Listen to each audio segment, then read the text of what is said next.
सुन सजना वे दिल दी आवाज़ां तेनू मंगदा मैं पढ़ के नमाज़ां।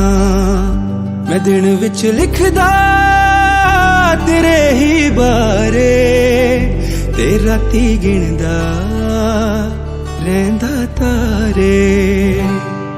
असी तारे गिनण दे नी हुण माहिर हो गए आ, तेरी याद च लिख लिख के असी शायर हो गए आ। असी तारे गिनण दे नी हुण माहिर हो गए आ, तेरी याद च लिख लिख के असी शायर हो गए आ।